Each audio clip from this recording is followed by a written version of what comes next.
Hey everybody, welcome back. I know it's been a little while with the holidays and everything, but we are back for a brand new video of 2022, and I'm very excited to be talking about the hottest comics releasing January 19th, 2022. But first, please be sure to subscribe, like the video, and comment down below what you're most excited for this week. I mean, there is some great choices, even if not just for the reading, but also like some really great covers and like just really great art. So I am really excited to dive into this week.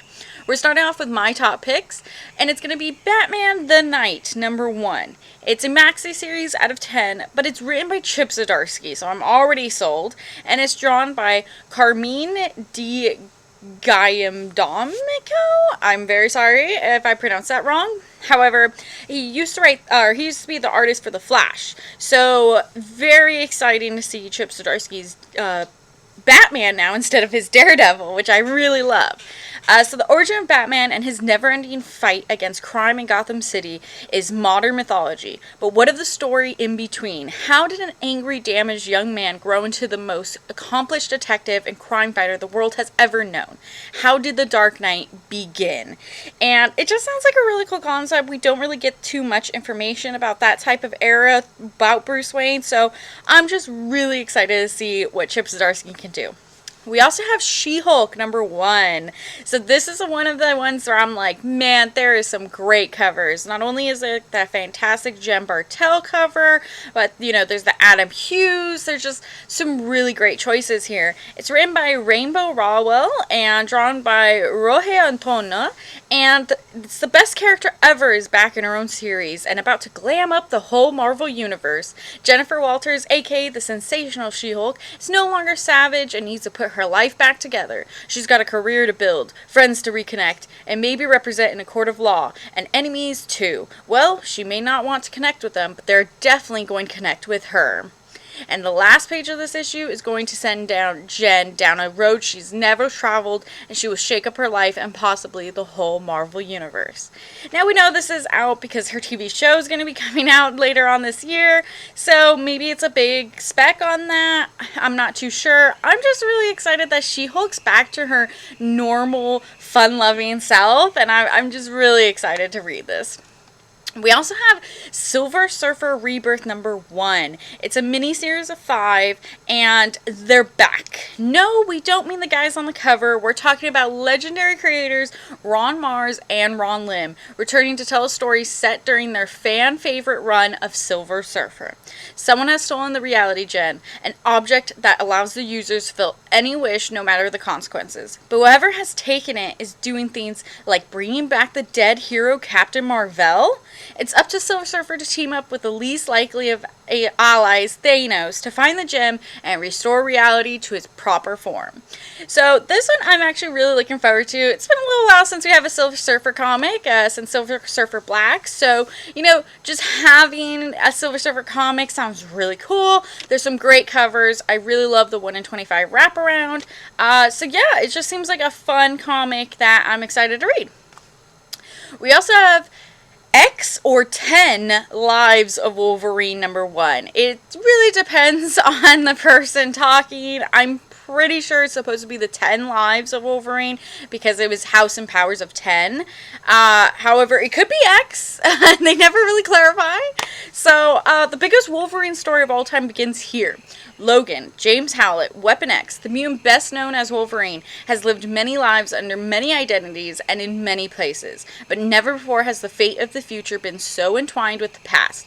Fan favorite eras of Wolverine sagas are explored anew, along with never before seen episodes as Logan must travel to various points in time to prevent the death of a key figure in mutant history. But these lives are only one side of the story.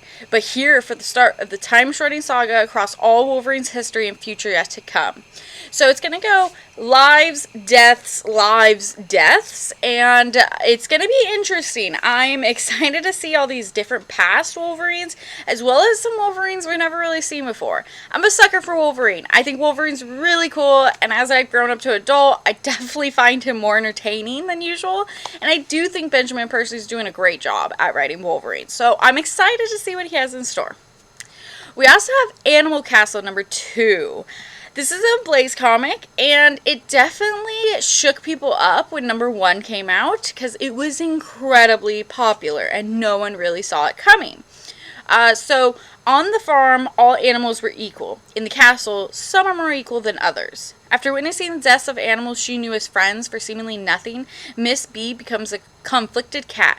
Things are further complicated when questions are raised about the state of the farm, bringing down severe retaliation by President Silvio's hounds. Miss B has to ask herself what's worse, doing something that could cost a life or doing nothing at all. And to me, when I read issue #1, it was a little intense, I'm not gonna lie. I'm not one for like killing animals or anything, so reading this comic, it was like, wow, like a big eye-opener. It's definitely a play on Animal Farm, and I just find it incredibly interesting, and I think it's really cool that this comic is getting some praise to it, even though it's super underground. Now time for our series shoutouts. These are comics I don't necessarily think are going to be the hottest comics, but one, if they sound interesting to you, you might want to check out. So it's going to be Cursed Pirate Girl Devil's Cave #1. It's a Boom comic, and it's written and drawn by Jeremy Bastion.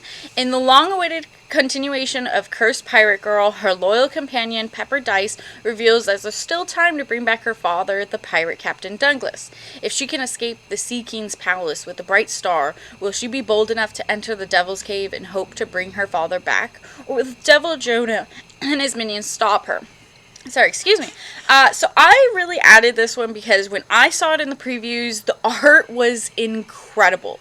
Each page looks so detailed. And to me, that's just already worth checking out. I want to see how this story plays out, if the story matches the art incredibly well. So I am pretty excited for this. Plus, who likes a good pirate comic? I love them. So I am really looking forward to this one. I hope it really blows me away. It does seem like a really thick comic, so hopefully it's worth the money as well. We also have Nightwing #88, written by Tom Taylor and drawn by Bruno Redondo. The blue stripes are back in Nightwing's outfit. Nightwing gets an updated suit starting this issue. Meanwhile, after the distressing events of rescuing Harley from getting dog-napped by bad guys, Nightwing discovers there are more hits on Dick Grayson than he realized. Thanks to going public about his fortune, and he needs to find a clever way to beat Dick Grayson and Nightwing at the same time. Meanwhile, Heartless tries to buy power away from Blockbuster in order to take control of Bloodhaven, and both of these big bads have Nightwing in their crosshairs. So, very looking forward to this. Will it make my top 10 again this year? I'm not too sure, but it seems like it's going on the right track. I'm excited Nightwing's getting in that old costume back with those blue stripes. Seems really cool.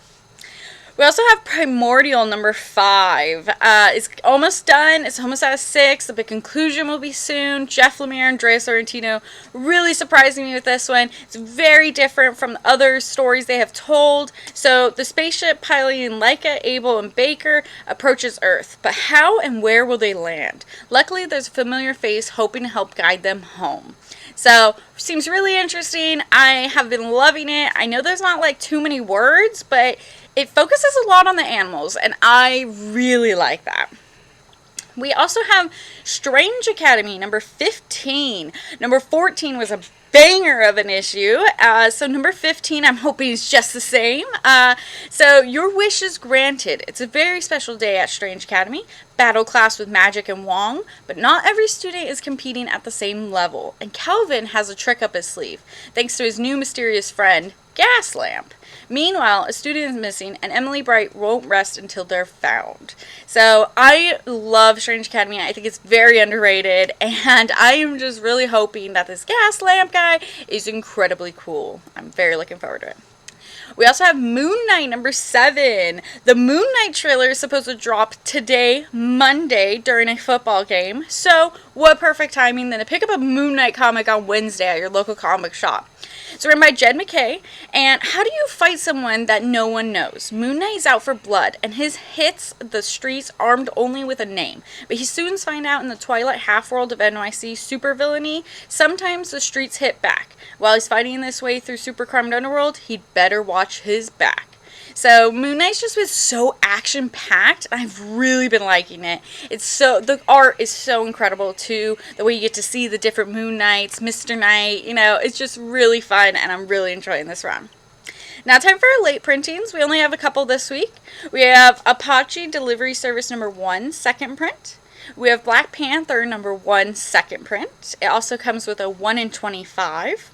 We have Hulk number 1, second print. Again, another 1 in 25 for that one. And last but not least, we have Venom number 1, second print, with another 1 in 25. Marvel is really enjoying adding those 1 in 25 incentives for their late printings. I'm not ordering that many. I don't really know who is, but if you're into that, you better go find and search for them. That's going to be it for me this week. Check out all these comics and many more at your local comic book shop January 19th, 2022. Have a great day.